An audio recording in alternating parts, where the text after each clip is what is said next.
nous apprêtons tout le territoire béninois à recevoir la télévision numérique.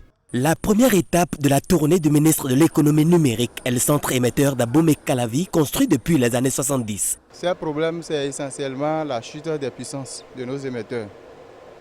La chute des puissances et malheureusement, les pièces de rechange nous font beaucoup de défauts.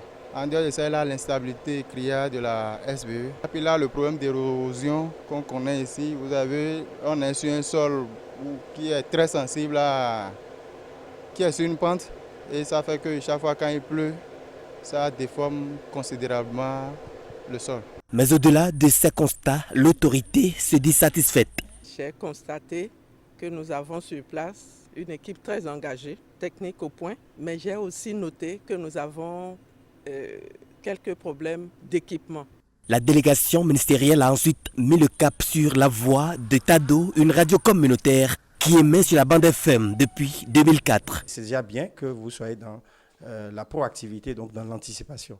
Et la question de la couverture réglée, je pense que c'est nous, personnels, qui devrions en jouir et en profiter parce que nous avons des rapports de force par rapport aux promoteurs qui ont de gros moyens, qui en mettent suffisamment. Le ministre a expliqué les raisons de l'extension des médias choisis aux radios communautaires. Nous avons opté pour une collaboration avec les privés pour mieux atteindre les populations.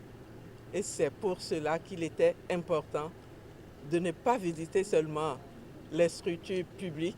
À Alada, la radio La Voix de la Lama, puis Tonignon FM de Zobodomé ont également reçu la délégation ministérielle. C'est après une séance de travail à la direction départementale du ministère de l'économie numérique et de la communication du département du Zou à Boïkon que la délégation s'est rendue dans le département du Plateau au centre émetteur de Kétou. Nous avons un émetteur de 1000 watts, mais actuellement nous tournons à 220 watts.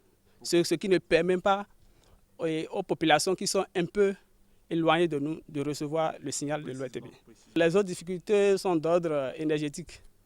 Et si nous prenons par exemple notre groupe électrogène, ça ne fonctionne pas en automatique. Les activités de la journée se sont poursuivies à Radio Tonacé à Covey, puis au centre émetteur de l'ORTB à Abomey.